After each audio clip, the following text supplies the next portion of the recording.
Good morning, guys. Happy Tuesday. Should be a pretty beautiful day here if you're in California. If not, I do hope that your day is good anyway, in spite of the weather.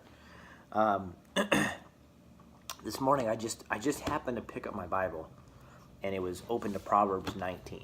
Well, today is not the 19th, and if you're a regular Proverbs reader, what you typically do is you pick it up and you read one proverb a day because there happens to be 31 proverbs. Well, I happen to be on chapter 19, and it was funny. I was just reading it, and all of a sudden this thing jumped out on me, and I know it's God just trying to say, "Hey, just look at this." And so I actually read it a few times, and for you it may not take as many times, but for me it stuck out to me. You know, Proverbs is full of, I kind of think of Proverbs as a one-liner type of book of the Bible because there's literally it's like a whole bunch of thoughts jammed into one chapter.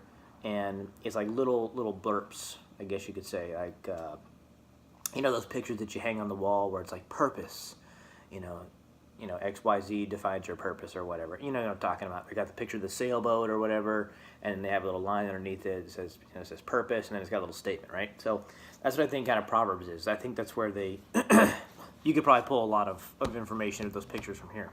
Anyhow, all that aside, chapter 19, verse 3, it says, "People ruin their lives by their own stupidity. So why does God always get blamed?"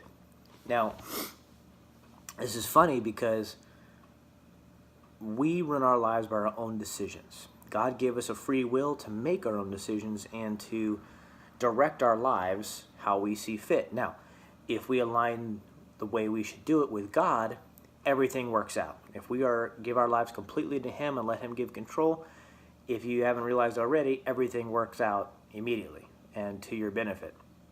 If we always try to do things in our own power, it's not always going to work out. Yeah, God gives us wisdom, God gives us direction and history and things to glean from based on our past, but to always trust in Him allows us to not make stupid mistakes.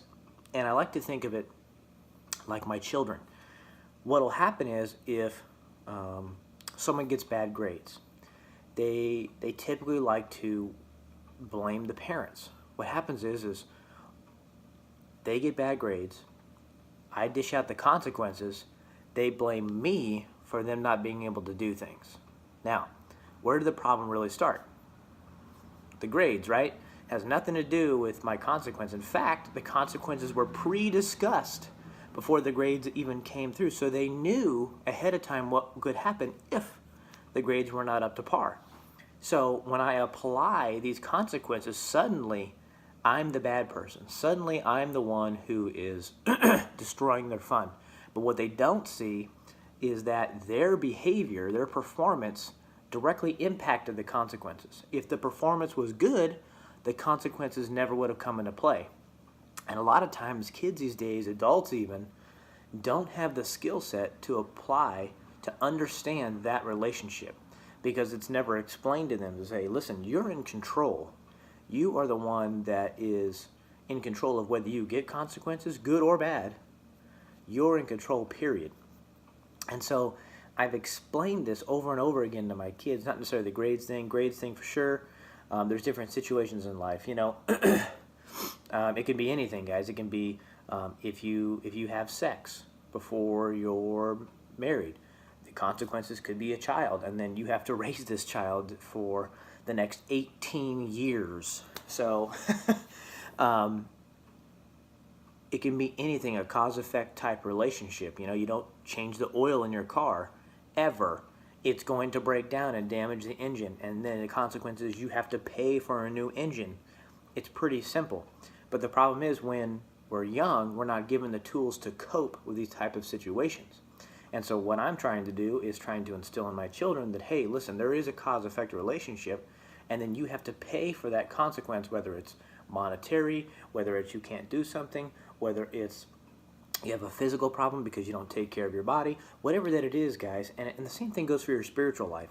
If you're not spending time with God, the effect is you feel disconnected from God. And the end result is He's not able to give you His wisdom and you don't have that two-way relationship with him. So guys, I'm guilty just as anyone else, but this hit me this morning after reading this. It's like, if we don't do what he says in his Bible, which is right here, black and white, so he's telling us, he's the parent saying, hey, he's the spiritual father saying, listen, this is what you should do, this is how you should live. And we're like, over here, nah, I don't really think I should do that.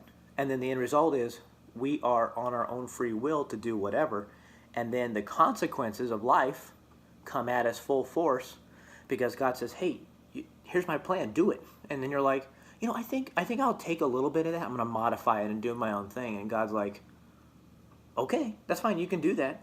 But listen, my blessing is in what I told you to do back over here.